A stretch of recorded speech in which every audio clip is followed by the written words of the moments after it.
ये जितने भी खूबसूरत चेहरे हैं मेरे तस्बीह के दाने हैं। ये जितने भी खूबसूरत चेहरे हैं मेरे तस्बीह के दाने हैं। निगाहें फिरती रहती हैं और इबादत होती रहती है। माननीय अध्यक्ष जी, आपका बहुत धन्यवाद करना चाहती हूँ कि मांग संख्या 29, 37 और 47 पर आपने आज मुझे अपने विचार रखने का अवसर दिया है। राजस्थान प्रदेश अपने आप में अपनी इतिहास, अपनी विरासत, समृद्ध विशाल कथाएं, अपने शौर्य और अपनी एक ऐतिहासिक भूमिका के लिए जाना जाता है।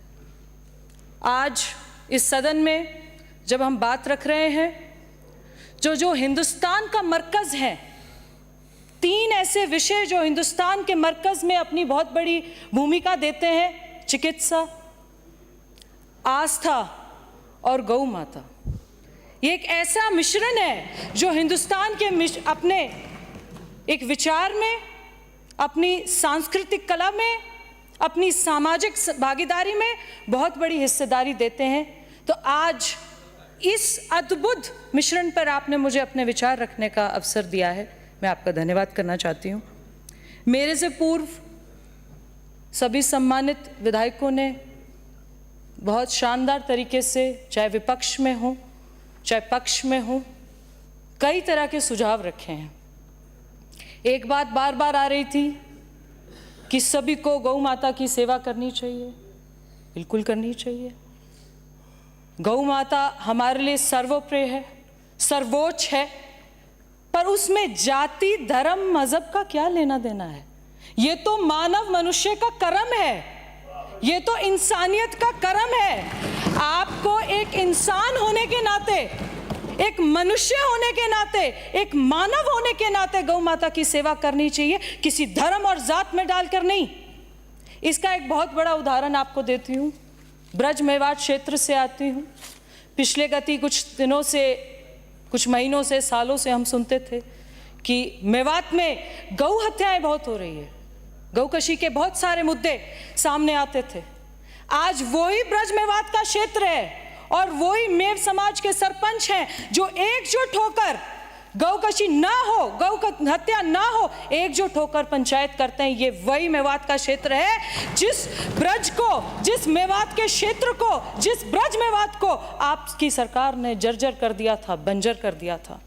आज वहीं के लोग रहने वाले एक होकर ये कहते हैं कि इस इलाके में गौकशी नहीं होनी चाहिए, गौ हत्या नहीं होनी चाहिए। सर्वधर्म एक होकर गौ माता की पूजा करे, इबादत करे, जिस तरीके से भी चले।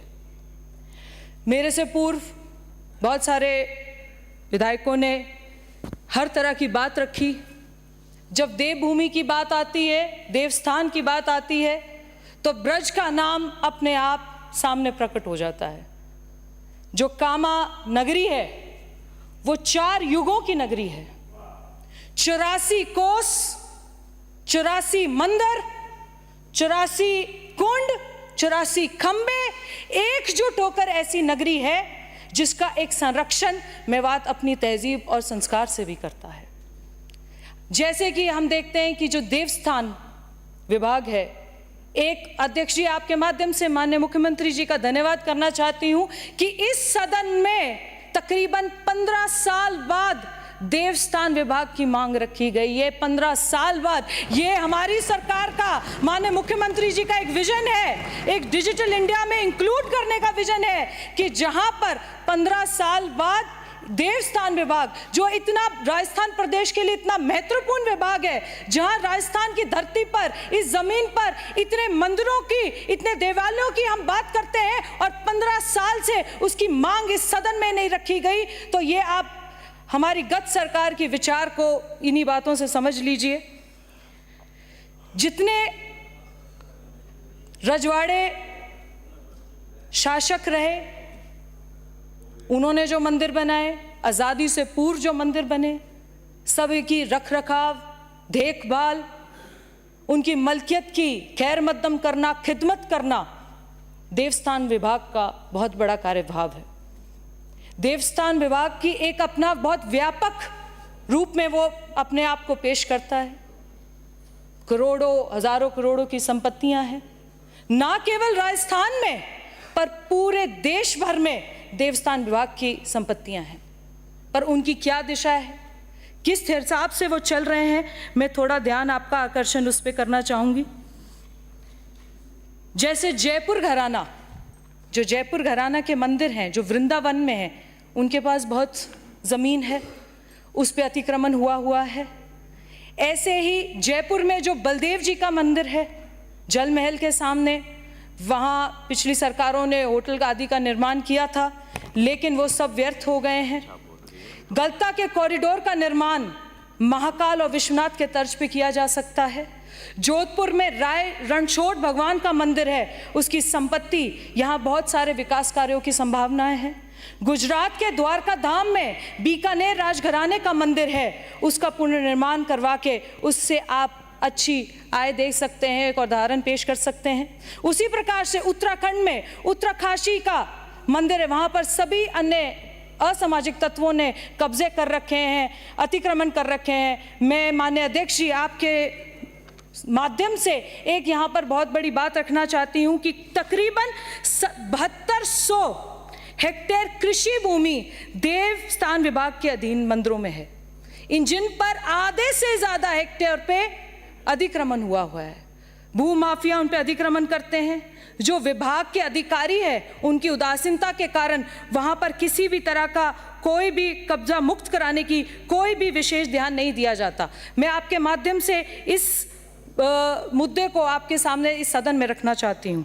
उसके साथ साथ ऐसी कई सारी भूमियाँ हैं, ऐसे कई सारे देवस्थान के विभाग के मंदिर हैं जहाँ पर पुजारी वंशागुणत सेवा करते हैं, और मंदिरों की कृषि भूमि के साथ ही पुजारियों को जागीरी भूमि प्रदान की गई थी, जिस पर पुजारी अपने गुजारे के लिए खेती करते हैं। उनको पुजारी किराए पे वे गिरवी पे नहीं दे सकते, ना कि बेचैन कर सकते हैं। देवस्थान विभाग की कृषि और चारागाह की भूमियों में से काफ़ी भूमियों का नामांतरण पुजारियों और अतिक्रमियों के नाम पे करवाया हुआ है। मेरी आपके माध्यम से ये एक अपील है कि जितनी भी वो अतिक्रमण हुए हैं, भूमाफियों ने अतिक्रमण किया गया है, उन पर तुरंत कार्रवाई होनी चाहिए, उनको वहाँ से कब्जा हटाने की मांग रखती हूँ।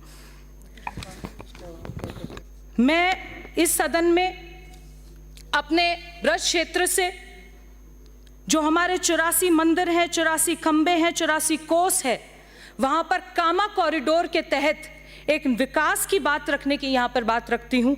हमारे यहाँ पर पंचम पीठाश्वर गोकाकुल चंद्रमा मंदिर है, साथ साथ सत्यम पीठाश्वर मदन मोहन मंदिर है, नरसिंह भगवान का मंदिर है। इनको देवस्थान विभाग के तहत इनका विकास किया जाए, इनके आगे इनकी वृद्धि की जाए, ये मैं आपसे डिमांड रखती हूँ।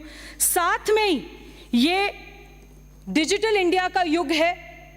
हम चाहते हैं कि जो राजस्थान प्रदेश की पौराणिक कथाएं हैं वो युवा पीढ़ी तक जानी चाहिए, युवाओं को पता लगना चाहिए कि यहाँ पर ये जितने बड़े बड़े महल हैं, जितने बड़े बड़े शासक रहे हैं, इनकी शौर्य गाथाएं क्या है। कि मैं चाहती हूँ आपके माध्यम से देवस्थान विभाग को या शिक्षक विभाग से जोड़कर उसी तरीके से वहाँ पर गुरुकुल खोले जाएं। गुरुकुल के माध्यम से उन बच्चों को अपनी संस्कृति, अपनी तहजीब के साथ जोड़कर उनको अपनी पीढ़ियों का जो हमारी शौर्य गाथा है उनके साथ जोड़ा जाना चाहिए। उसके साथ साथ जो विज्ञापन है, एडवर्टीजमेंट है, इनको प्रचार प्रसार में लेना चाहिए, सनातन धर्म के प्रचार प्रसार में लेना चाहिए देवस्थान विभाग से, ताकि उनसे रेवेन्यू जनरेट हो सके। पर ज़्यादा से ज़्यादा जो हमारा विज्ञापन है वो सनातन धर्म में उसका उपयोग हो, प्रयोग हो, इसकी भी मैं यहाँ पर आपसे एक उम्मीद रखती हूँ।